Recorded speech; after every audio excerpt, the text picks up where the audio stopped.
광고 시간에도 말씀드렸습니다만 어제부터 본격적인 여름 성경학교와 수련회가 시작이 되었습니다.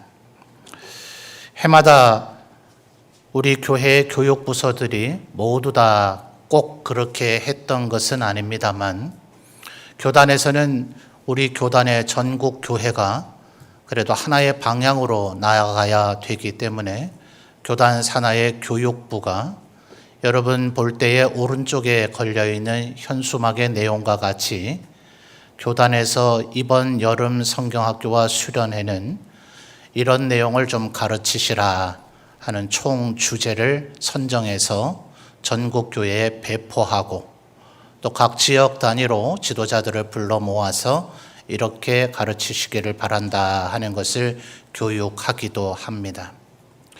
올해의 주제가 오늘 성경 본문과 동일하죠. 아마 여러분 앞에 현수막을 보시면 예수님의 형상을 애니메이션처럼 그려놓고 세 번째 글자가 아마 금메달을 이응자에다가 박아놨기 때문에 무슨 글자인지 조금 보기 난해할 수 있겠습니다만 최고의 코치라는 글자입니다. 예수님이 최고의 코치라는 이야기고 마치 우리 성도들이 지금 축구장에서 축구를 하는 어린아이들처럼 그렇게 묘사가 되어 있죠. 그래서 오늘 우리와 동일한 본문인 베드로전서 2장 9절을 가지고 주제를 뭐라고 표현되어 있습니까? 내가 바로 교회예요. 이게 이제 어린이들의 버전으로 표현한 일종의 교회론이라 그렇게 이야기할 수가 있습니다.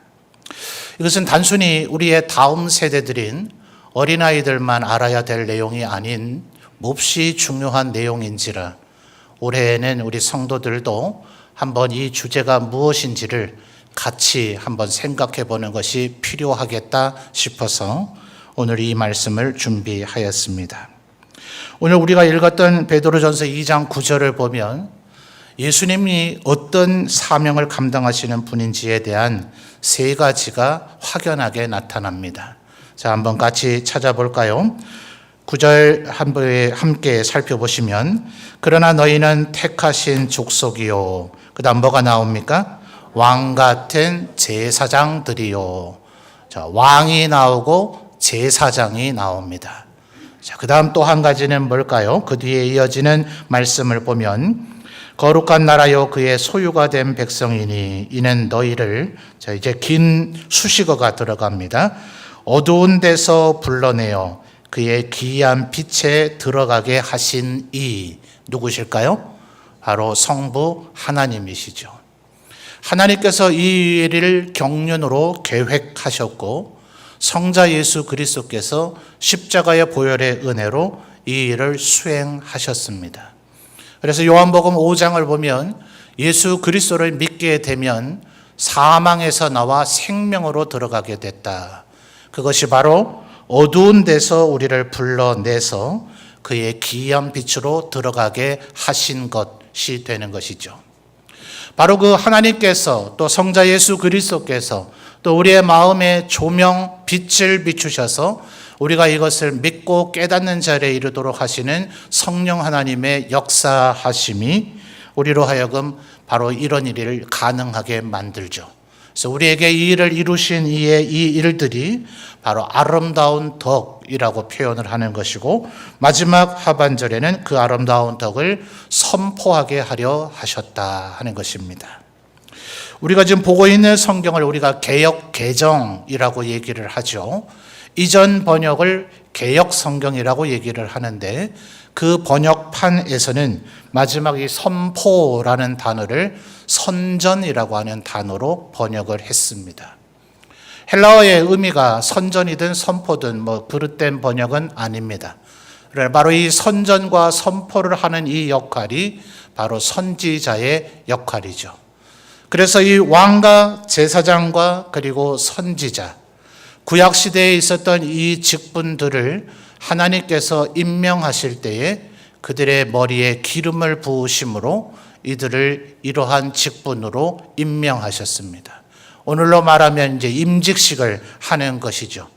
그래서 바로 이들은 기름 부음을 받았기 때문에 이들을 가리켜서 기름 부음을 받은 자라고 부르기도 하는데, 그것이 구약 성경을 기록한 히브리어로는 그게 바로 메시아인 것이고, 그 기름 부으심을 받은 자라는 것을 신약 성경에 기록된 헬라어의 발음에서는 그리스도가 되는 겁니다. 그러니 사실 이 세 개의 직분을 동일하게 행하신 분은 오직 예수 그리스도 한 분밖에 안 계셔요.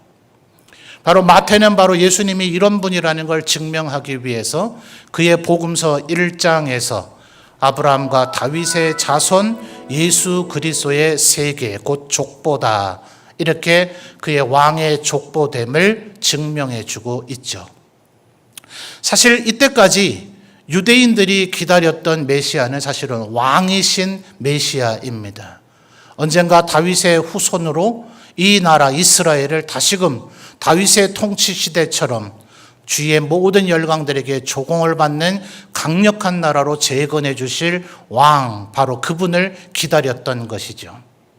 그런데 예수님은 실제로는 그 왕의 역할만 하신 것이 아니라 히브리서가 그것을 논증해 주고 있는데, 제사장은 아론의 후손이 감당했어야 되지만 예수님은 아론의 후손은 아니죠. 아론은 레위 지파이고 예수님은 유다 지파의 후손으로 나셨으니 말입니다. 그러나 창세기에 아브라함이 소득의 10분의 1, 조카 롯과 소돔 고모라의 모든 것을 구출해 온 그 전승을 하고 난 이후에 전리품의 10분의 1을 하나님의 제사장인 멜기세덱에게 바쳤던 것을 히브리서의 저자는 예를 들면서, 이 멜기세덱이 도대체 어디서 온 사람인지, 누구의 후손인지, 또 그는 어떤 사람인지에 대해서 창세기가 거의 정보를 주고 있지 않기 때문에 마치 신비롭게 감춰져 있는 존재와 같다 해서 그 이미지를 가지고 예수님을 설명합니다. 예수님은 마치 멜기세덱의 반차를 따르는 것과 같은 영원한 대제사장이시며, 또 그 존재 자체가 온 세상 사람들의 죄를 단 한 번의 제사로 영원한 효력을 갖게 하는 소위 영단번의 제사를 드리는 하나님의 온전한 제물이시다, 이렇게 설명을 하고 있죠. 그리고 복음서에서 예수님이 하신 사역을 보며 사람들이 예수님을 선지자로 여겼습니다. 마태복음 16장을 보면 예수님께서 사람들이 나를 누구라 하더냐 할 때 사람들의 평판이 뭡니까? 당신은 죽은 엘리야가 살아난 분이라 얘기하기도 하고, 예레미야 같다 얘기도 하고, 모세가 말한 바로 그 선지자라고 얘기하기도 하는 이들이 있습니다 라고 얘기한 것처럼 백성들의 인식 속에서는 예수님은 한결같이 선지자로 보였더라 하는 겁니다.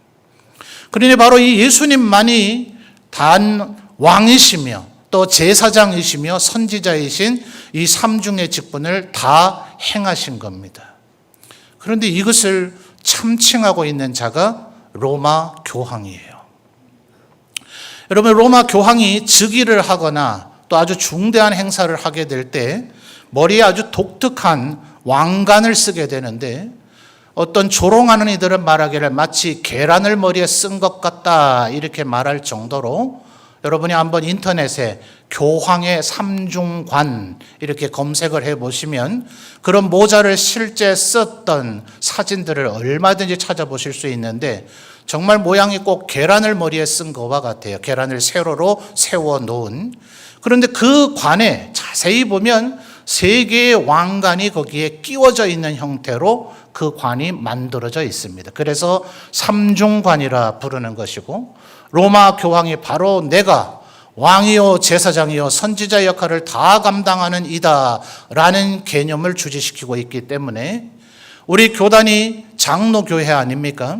우리 목사나 장로님들이 임직을 받게 될 때에 서약하며 맹세하는 것이 성경 다음으로 웨스트민스터 신앙 고백서를 우리의 신앙의 표준으로 우리가 믿고 따르며 순종하겠다 하는데, 최초로 만들어졌던 웨스트민스터 신앙 고백서에서는 교회론을 설명하면서 바로 이런 이유 때문에 교황을 적그리스도라고 표현을 했던 겁니다. 적그리스도는 요한계시록을 보면 마귀와 사탄과 함께 거짓 선지자들과 함께 하나님의 영원한 심판을 받아 불못에 들어가 멸망해 버릴 존재가 적그리스도인데 오직 그리스도만이 이 일을 하실 수 있는데 그걸 자기가 참칭하고 머리에 그 상징적인 삼중관을 썼으니 적그리스도라 불려도 항변할 말이 없을 것입니다. 아무리 그 어떤 뛰어난 인간이라 하더라도 절대로 이 세 가지 가운데 세 가지의 직무를 다 행할 수 있는 이는 없죠. 다윗의 후손 가운데서 우시아라고 하는 왕도 대단히 경건한 왕이었지만 그의 의욕이 넘쳐서 내가 하나님 앞에 제사를 직접 드리겠다라고 해서 제사장들이 만류했지만 끝내 그 일을 하고자 할 때 하나님께서 그를 벌 주셔서 이마로부터 문둥병이 시작돼 온몸이 문둥병에 들어 산채로 그의 아들 요람에게 왕위를 물려주고 전염성의 위험이 있으므로 탑에 유폐된 가운데 마지막 노생을 보냈다는 비극적인 사건이 11개 기록되어 있지 않습니까? 그러니 인간은 절대로 이 세 가지 직무를 행할 수가 없어요. 오직 예수 그리스도 그분만이 이 세 가지 역할을 다 감당하신 분이신 거죠. 그런데 지금 2장 9절을 다시 한번 잘 보십시오. 9절의 상반절 두 단어가 뭐라고 되어 있습니까? 여러분이 보고 한번 읽어볼까요? 첫 번째 두 단어요. 뭐라고 되어 있습니까? 그러나 너희는, 예수님을 얘기하는 것이 아니라 바로 너희가 왕 같은 존재며 제사장 같은 존재며 선지자와 같은 존재다라고 얘기하고 있는 거예요. 이 얼마나 무서운 얘기입니까? 이 너희가 누구일까요? 1장 1절로 한번 거슬러 가서 보겠습니다. 1장 1절을 보면 이 베드로 전서가 누가 누구에게 보낸 편지인지가 드러납니다. 우리 성도님들이 읽어주십시오. 시작.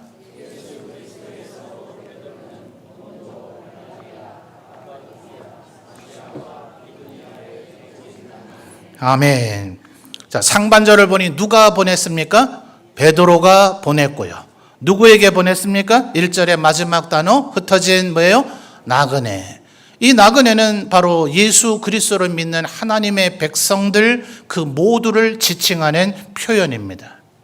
우리는 이 땅에 내 고향이나 본향이 있는 것이 아니라 마치 유랑하는 나그네와 거류민과 같아서 하늘나라가 우리의 고향이요 본향이기 때문에 하늘에 세워진 하나님의 도성을 바라보며 이 세상을 나그네처럼 살아가는 존재다. 이래서 지금 베드로는 우리를 나그네라 지칭한 겁니다.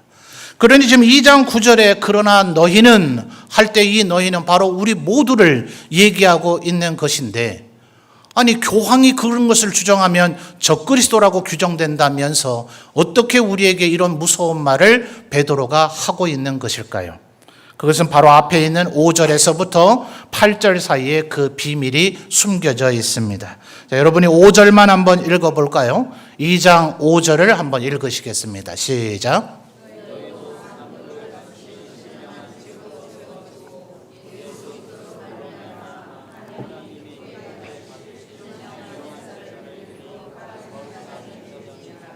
아멘. 2장 5절에서는 베드로 사도는 하반절에 거룩한 제사장에 일단 주목을 하고 있기는 하죠. 세 개의 직분 가운데. 그런데 5절 중반절을 보면 누구로 말미암아 이렇게 될 수 있다라고 얘기하고 있습니까? 예수 그리스도로 말미암아. 그러니까 우리는 독자적으로 왕이나 제사장이나 선지자의 역할을 감당할 수는 없어요. 그렇게 생각하거나 그렇게 여기는 자는 예외 없이 적그리스도라 규정이 될 것입니다. 차이점은 7절에서 나타나죠. 그러나 믿는 너희에게는 바로 예수 그리스도가 보배가 되셔서 우리가 그분의 몸의 일부가 되므로, 그래서 에베소서에서 바울 사도가 뭐라고 얘기합니까? 예수 그리스도는 교회의 머리시며 우리는 그분의 몸이다라고 얘기하고 있는 거죠. 요한복음 15장에서 예수님께서 이미 얘기하신 대로 우리가 그리스도 안에 있고 그리스도가 우리 안에 있으면 바로 우리가 그리스도의 몸인 교회가 되기 때문에 내 독자적으로 왕이나 제사장이나 선지자가 될 수 있는 것은 아니지만 예수님께서 내 머리가 되시고 나를 그의 몸의 일부, 고린도전서 12장에서도 우리 모두를 가리켜서 그리스도의 몸의 지체가 된 존재들이라고 이야기하지 않습니까? 그러니 우리가 그리스도의 몸의 일부가 되어짐으로 실상은 주님이 왕이요 제사장이요 선지자가 되신 것이지만 우리가 그리스도의 몸의 일부가 되므로 우리도 자동적으로 왕이요 제사장이요 선지자가 되어진단 말입니다. 그러니 관건은 뭐예요? 바로 예수님과 온전히 하나가 되는 것, 예수님 안에 들어가 있는 것, 그리고 예수님과 이질감이 느껴지지 않도록 그분의 말씀을 순종하고 그분을 따르는 것, 그럴 때 비로소 우리가 이 사명을 감당할 수 있다 하는 거예요. 여러분, 우리 교회 역사에 안타까운 일들이 좀 많이 있었죠. 1517년 10월 31일 루터가 비텐베르그 성당에 교황을 향한 공개 질의서 95개절을 붙이기 전까지 소위 로마 캐톨릭의 시대가 있었습니다. 그때까지 이전에는 이 세상에 성경은 오직 라틴어밖에 없었죠. 성경은 원래 히브리어와 헬라어로 기록이 되어 있었죠. 신약 성경이 기록될 때만 해도 아직 헬라의 영향력이 로마에 미치고 있었는지라 이미 제국은 로마 제국이 되어 있었지만 로마는 헬라의 모든 문화를 그대로 받아들였기 때문에 흔히 세계에서는 그리스 로마 문화라고까지 이야기할 정도죠. 그러니 예수님께서 십자가에 달려 돌아가실 때 자칭 유대인의 왕이다 혹은 유대인의 왕이라고 하는 그 말을 사람들이 알도록 하기 위해서 세 개의 말로 기록해 놨을 정도라고 요한복음은 알려주죠. 유대인들이 읽을 수 있는 아람어, 그리고 아직까지는 영향을 미치고 있는 헬라어, 그리고 새로운 제국의 언어인 라틴어 세 개로 기록을 해놔야 세 가지 가운데 하나밖에 읽지 못하는 이들이 있기 때문에 그래야 예수께서 왜 죽었는지를 알 수 있다고 그들이 생각했을 정도입니다. 그러나 300년이 지나고 313년에 기독교가 공인될 때쯤에는 어떻게 됐을까요?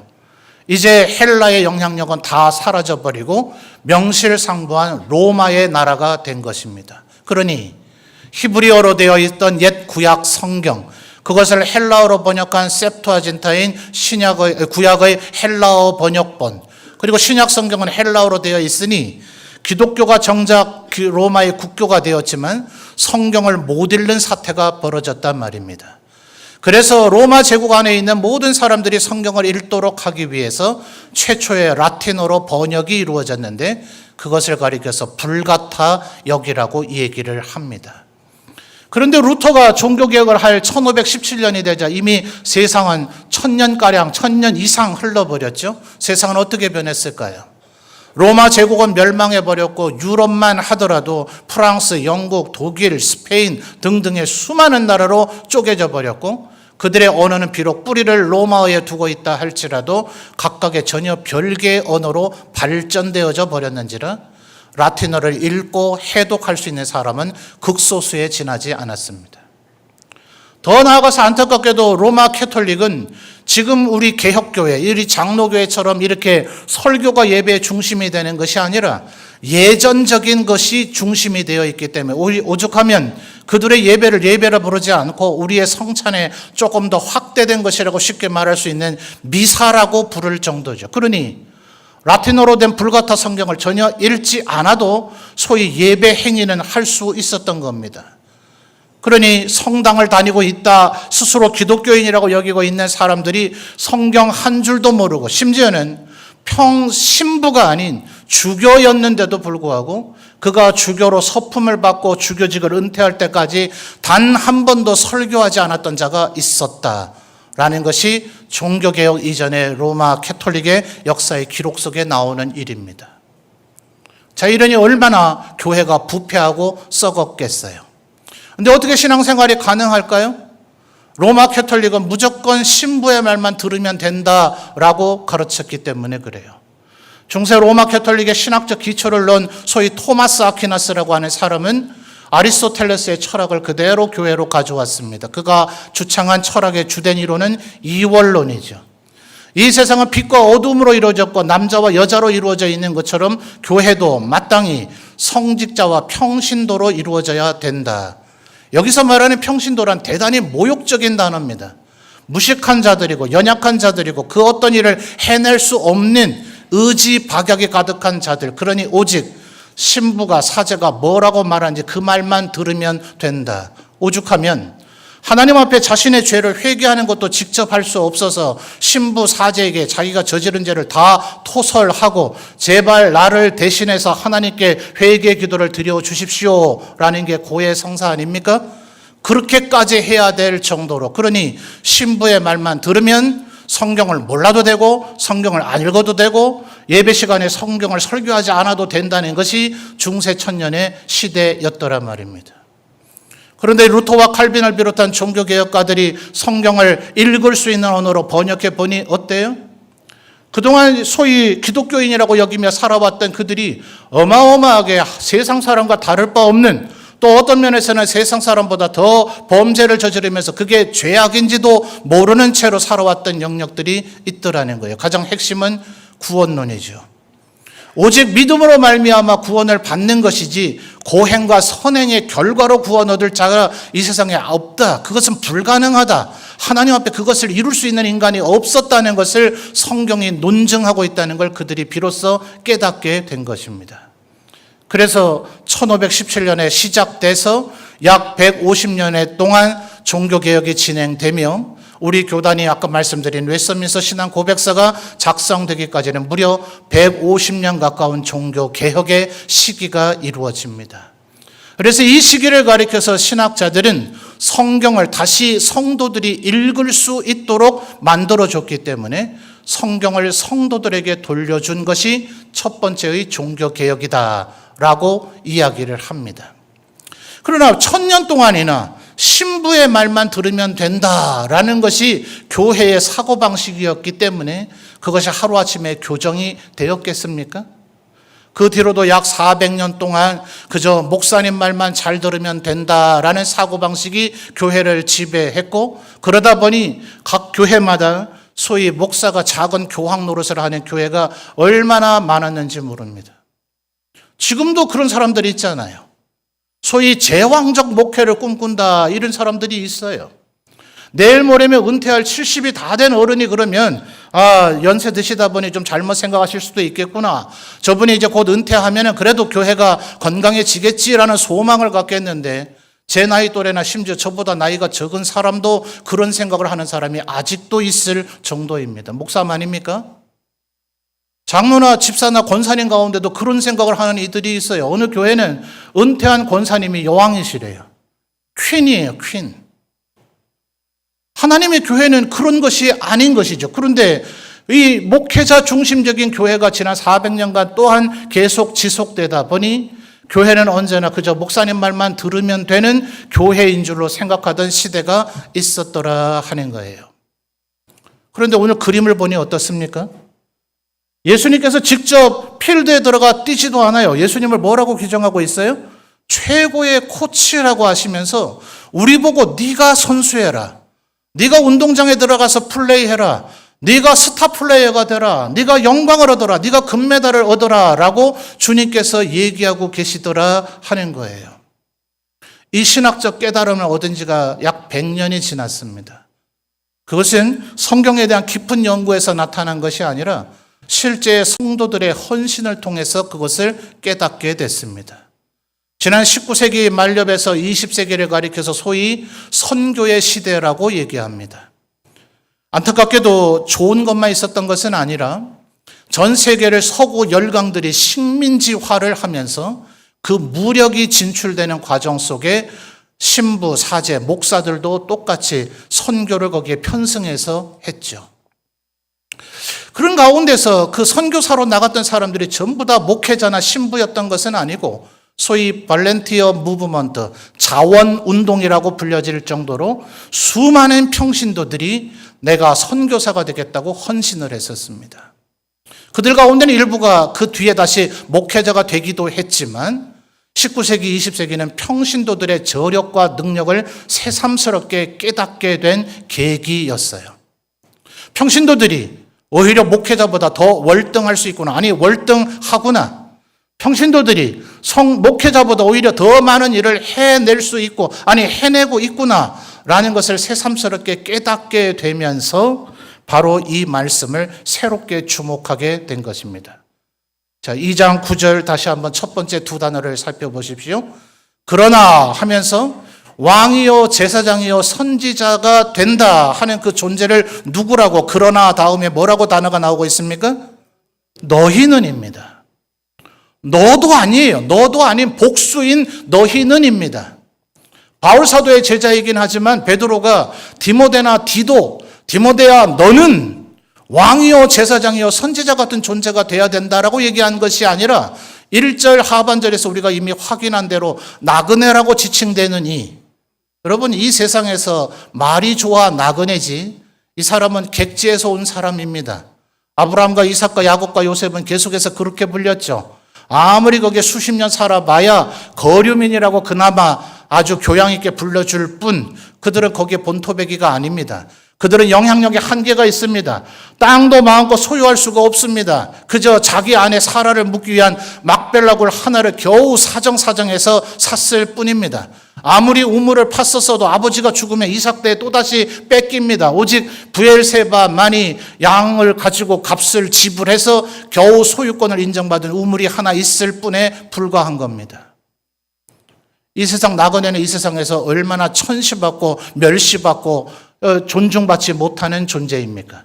바로 그 너희, 바로 우리들, 하나님의 백성된 우리 모두를 가리켜서 지금 베드로 사도는 너희는 왕이요 제사장이요 선지자와 같은 존재이다 라고 이야기하고 있는 겁니다. 여러분 한번 생각을 해보십시오. 예수님과 여러분 가운데 누가 더 왕의 역할, 제사장의 역할, 선지자의 역할을 잘할 수 있겠습니까? 한번 예수님보다 내가 왕 노릇만큼은 자신 있다 하는 분 한번 손들어 보실까요? 내가 예수님보다는 선지자 역할을 잘할 자신이 있다, 혹은 제사장의 역할 내가 더 잘할 자신이 있다 하는 분 있습니까? 없죠. 우리 가운데 그 누구도 세 개의 직분을 다 수행하는 것은 말도 안 되는 일뿐만 아니라 셋 중에 한 가지 일조차도 예수님보다 더 잘해낼 수 있는가는 존재하지 않습니다. 그런데 주님께서는 예수님이 내가 왕이고 제사장이고 선지자니 너희는 나를 구경만 하라 라고 얘기한 것이 아니라 베드로의 입을 통해서 너희가 왕이요 제사장이요 선지자라고 이야기하고 계신 거예요.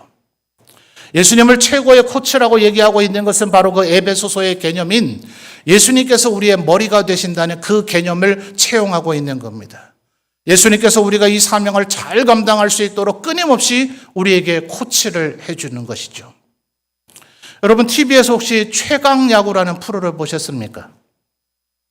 나름 그래도 현역에 있을 때 프로야구 선수로 아주 이름을 날렸던 이들, 또 어떤 이는 불운의 부상을 당해서 혹은 더 잘하는 선수가 팀에 있어서 언제나 후보 선수를 면치 못했던 어떤 그런 선수들, 이제는 은퇴한 지 10년 이상 지나고 해서 운동도 안 해서 몸도 살도 찐 그런 사람들을 불러 모아서 너희들로 최강의 야구팀을 한번 만들어 보자, 뭐 이렇게 한 거죠. 아마 예능 프로의 그 조건이 그랬는가 봐요. 만약 패배를 하는 일이 있으면 그 다음 프로에서는 이 프로는 중지된다, 아마 그런 조건을 걸었는가 봅니다. 그러니 장난으로 할 수가 없죠. 그저 그냥 한번 하고 마는 게 아니라 반드시 이겨야 되는 그런 절체절명에 자기들끼리 그런 얘기를 하더라고요. 이 프로 하나 만들기 위해서 PD와 스태프들이 얼마나 많은가. 물론 이 프로그램 폐지돼도 다른 프로그램을 하긴 하겠지만 그들의 밥줄이 끊어지는 거 아니냐. 우리 때문에 다른 사람 밥줄 끊어지게 해서야 되겠느냐. 열심히 해야 된다. 뭐 이런 얘기들을 그들이 주고받더라고요. 그런 가운데 그들의 감독이 김성근 씨란 분이 아마 되셨나 봐요. 야신이라는 별명을 갖고 있더만요. 얼마나 야구 분야의 전문가면 야구의 신이라는 뜻으로 야신이라는 별명을 갖고 있는데, 이 최강 야구 팀이 현역 고등학생 팀이나 대학팀, 프로야구 팀들하고 경기를 하더라고요. 근데 이 김성근 씨의 모습을 보면서 제가 깊은 감동을 느꼈습니다. 본격적인 게임을 시작하기에 앞서 운동장에서 이제 소위 몸을 푸는 일을 하고 있는데, 우리 팀이 지면 이 프로그램 끝나잖아요. 그럼 반드시 이겨야 되잖아요. 그런데 상대 팀의 선수를 보다가 모두 다 야구에 몸담은 사람은 아마 이 김성근 씨를 존경하고 그의 위협을 다 알고 있나 봐요. 상대 팀의 선수를 부릅니다. 야, 너 이리 와봐라. 네가 지금 하고 있는 동작에는 이런 문제가 있다라고 하면서 그걸 고치기 위해서 지금 이런 동작을 여기서 50번, 100번 해봐라 하면서 상대 팀까지 코치를 해주는 모습을 보게 돼요. 그러니 그 말을 또 기쁨으로 순종하며 따르니 그 선수가 실력이 업그레이드 되는 모습을 그 프로그램 속에서 볼 수가 있더라고요. 여러분, 두려워하지 마십시오. 주님께서 우리의 코치가 되어 주십니다. 하나님의 원래 목적이 이렇습니다. 하나님께서는 원래부터 영광스러운지라 인간의 찬양과 영광 돌림이 필요하지 않으시지만 하나님은 우리를 통해서 기쁨을 누려보시고자 우리를 창조하셨습니다. 그리고 우리가 하나님 앞에 영광이 되는 존재가 되도록 하기 위해서 십자가에 대신 달려 죽으셨습니다. 부활하신 이후 계속 이 땅에 남아서 우리를 진두지휘하시며 우리에게 계속 사역을 명하실 수도 있지만 우리가 주인공이 되라고, 너희가 선수가 되라고, 너희가 하나님 앞에 영광 돌리라고 주님은 하늘 보좌로 다시 올라가셨습니다. 이것이 바로 주님께서 우리의 코치가 되어주시고 우리가 바로 선수가 되라는 의미입니다. 여러분, 하나님 앞에 영광 돌리십시오. 여러분, 이 일을 하지 않는 사람은, 교회는 그래서 코치는 필요 없습니다. 감독이 필요 없습니다. 더더군다나 구경꾼은 없습니다. 굳이 사람을 배치한다면, 만약 여러분이 구경꾼이라면 그 사람은 교회 일원이 아닌 거죠. 하나님의 백성이 아닌 거죠. 그 사람은 그냥 구경꾼이라면 그 사람은 불신자의 영역에 속해 있는 겁니다. 불신자들이, 하나님의 백성들이 뭘 어떻게 하는가 지켜보겠죠. 그러니 우리는 모두 다 선수이어야 합니다. 예수님께서 최고의 코치라고 하는 이 말은 우리 가운데 그 누구도 코치 노릇을 해서는 안 된다는 얘기예요. 그 누구도 감독 노릇을 해서는 안 된다는 얘기입니다. 그러므로 우리에게 가장 필요한 것은 뭘까요? 우리가 하나의 팀이 되기 위한 팀워크가 제일 중요한 겁니다. 하나님 앞에 영광 돌리는 스타 플레이어가 되기 위해서 한 명의 대단한 영웅 같은 스타 플레이어로 승리를 가져올 수 있겠습니까? 안 됩니다. 그런 스포츠는 없습니다. 그러니 서로가 하나의 팀워크를 이루는 것이 대단히 중요하죠. 오늘 설교 제목이 많이 길죠. 중요한 것은 팀워크라고 해놓고 뒤에 또다시 영어 문장을 넣어놨는데요. 처음에는 영어 문장만 하려고 하다가 저와 같이 고통을 느끼는 분이 계실 것 같아서 일부러 두 가지를 병기를 했습니다. 이 말은 미국의 대선의 구호를 제가 패러디한 겁니다. 한 30여 년 전에 많은 이슈를 가지고 대통령 후보들이 서로 경쟁할 수 있겠죠. 그런데 상대 후보를 향해서 야, 이 바보야, 지금 제일 중요한 건 경제야. 그래서 It's economy, stupid. 이 구호가 미국 시민들에게 완전히 먹혀버려서 역전을 해서 대통령전에 승리를 한 사람이 있습니다. 여러분, 우리가 하나님 앞에서 왕으로, 제사장으로, 선지자로 살아감에 있어서 수많은 뭐가 중요한지 사람마다 생각이 다를 수 있겠지만 그 무엇보다 제일 중요한 것은 팀워크이다 하는 거예요. 왜냐하면 우리는 같은 팀이니까요. 우리가 만약 경기에서 패배를 한다면 너 때문에 졌어, 너가 졌어가 아니라 우리가 진 것이죠.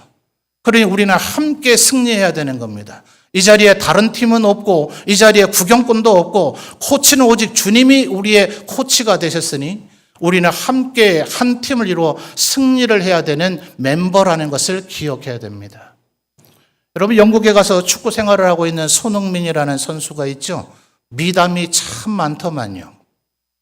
그 팀에 아마 덴마크라고 하는 팀의 축구 주장인 사람이 그 팀에도 있는가 봐요. 자, 덴마크의 국가대표팀의 주장이니 그 사람도 덴마크에 가면 아주 대단한 선수일 거 아닙니까? 그런데 영국의 그 팀에 오니 다 그 나라에서 날고 기는 사람이 모였는지라 후보 벤치 신세를 면치 못했대요. 축구야 11명이 하지만 11명으로 팀을 꾸릴 수는 없죠. 언제 퇴장당할지도 모르고 언제 부상을 당할지 모르니 각 포지션당 제대로 하는 선수들을 구축을 해서 22명도 아닌 최소한 한 30명가량을 선수를 꾸려놔야 되죠. 그러니 매 경기마다 어때요? 11명은 주전으로 출전을 하지만 나머지 10명은 언제나 벤치에 앉아 있기가 마련입니다. 자, 이 사람은 덴마크에서는 대표팀의 주장이었지만 손흥민의 팀에 와서는 후보로 언제 교체 선수로라도 투입해 줄지 그것만 쳐다봐야 되는 수준밖에 되지 않았다는 거예요. 근데 손흥민이 얼마나 이 선수를 비롯한 많은 선수들을 격려를 했는지 어느 날 공교롭게도 이 선수의 아내가 생일인 날 이 선수가 아마 출전을 하게 됐는 모양인데, 손흥민 선수가 득점왕으로도 유명한 사람 아닙니까? 누구라도 자기가 골 넣고 싶지 않겠어요? 그 선수에게 그렇게 격려했답니다. 오늘 내가 너에게 꼭 패스해 줄게. 너 꼬링 넣을 수 있어. 네가 꼬링을 오늘 넣는 거야. 너 넣어봐야 돼. 이렇게 격려를 하면서 정말 어려운 상황 가운데서 그 선수에게 패스를 해줬답니다. 안타깝게도 꼬링으로 연결되지는 않았어요. 그러나 이 선수에게 그것이 평생 기억될 고마움 아니겠습니까? 이 선수가 인터뷰 중에 얘기했기 때문에 제가 이 얘기를 여러분에게 할 수 있는 거예요. 그러니 그 팀의 팀워크가 어떻게 되겠습니까? 절대로 손흥민 한 명으로는 그가 물론 이쪽 끝에서부터 저쪽 끝까지 혼자 몰고 가서 수비수 7명, 8명 다 떨쳐내고 혼자 골이 넣었던 그런 순간도 있죠. 그렇게 90분을 달릴 수는 없습니다. 그렇게 모든 시즌을 감당할 수는 없습니다. 누군가가 꼬링을 넣는다면 나머지 10명의 아주 헌신적이고 희생적인 도움이 있어야만 승리의 팀이 될 수 있다는 거예요. 우리 점천제일교회가 주님께서 우리에게, 여러분 각자에게 네가 왕이 돼봐라, 네가 선지자가 돼봐라, 네가 제사장이 돼봐라, 네가 스타 플레이어가 되라, 네가 잘하는 모습을 보면서 내가 기쁨을 누리고 싶다라고 주님이 말씀해 주셨으니 우리가 한 팀을 이루고 하나님의 기쁨이 되어드리는 내가 바로 교회라는 이 마음 가지고 살아가시는 우리 성도들이 되시기를 바랍니다. 여러분 또 미국의 NBA라 그러죠. 농구 선수. 저 이름도 몰라요. 아마 꽤나 유명한 선수인가 봐요. 흑인 선수인데 기자가 인터뷰를 했더라고요. 아마 그 해에는 좀 성적이 많이 안 좋았나 봅니다. 그 선수에게 질문하기를 올해는 실패하신 건가요? 라고 질문을 했어요. 이 선수가 정색을 하면서 기자에게 대답합니다. 당신 작년에도 이 똑같은 질문을 하더군요. 당신은 해마다 진급합니까? 당신의 조직체에서 날마다 당신은 진급합니까? 마이클 조던이라고 하는 미국 사람이라면 다 아는 농구의 완전 영웅이 있죠. 그 사람이 15년 동안 농구 선수를 했답니다. 저 잘 몰라요. 스포츠를 못하니까 몸매 이런 거 보면 아시겠죠? 그 사람이 6년 동안 그 팀이 우승을 했대요. 그래서 이렇게 얘기합니다. 그러면 그 사람은 9년 동안은 실패한 겁니까? 어디서 그런 무식하고 무례한 질문을 합니까? 스포츠에 실패는 없습니다. 성공을 향해 나아가는 과정일 뿐입니다. 여러분 교회 사역도 그렇습니다. 우리가 언제나 히트 칠 수 있습니까? 아니요. 하나님께서 우리에게 벌어지는 모든 일들을 합력하여 선을 이루실 것입니다. 그러니까 우리가 한 팀이라는 이 정신이 중요합니다. 하나님께서 직접 하시면 우리보다 더 잘 하실 일인데도 불구하고 우리로 하여금 주인공이 되게 하시려고, 우리를 통해서 영광 받으시려고 하나님께서 우리 보고 네가 곧 교회다, 네가 곧 왕이요 제사장이고 선지자다라고 우리에게 축복하셨다는 이 감당 못할 축복과 이 영광을 마음에 새기며 우리의 인생 전체가 하나님 앞에서 영광 돌리는 하나의 경기장에서 뛰는 스타 플레이어와 같다. 그래서 바울 사도가 뭐라고 얘기합니까? 이기기를 다투는 자는 다른 것을 쳐다보지 않는다. 오직 위에서 부르신 그 부름의 상만 생각하며 표대를 향하여 달려갈 뿐이다. 군사로 부름받은 자는 절대로 딴 거 신경 쓰지 않는다. 오직 나를 군사로 부르신 그분의 기쁨이 되어드리기 위해서 모든 것을 주목할 뿐이다 라고 이야기하고 있는 것이죠. 주님께서 바로 우리를 이렇게 교회로 만드셨다. 그래서 교회는 사람입니다. 한번 따라해 볼까요? 교회는 사람이라. 예수 그리스도가 우리의 머리시지만 주님이 우리를 전면에 세우시고 우리에게 영광을 돌리도록 하셨으니 이 사실을 마음에 새기고 더욱더 우리의 남은 생에 하나님 앞에 영광 돌리며 살아가는 우리 모든 성도들이 되시기를 주님의 이름으로 축원합니다.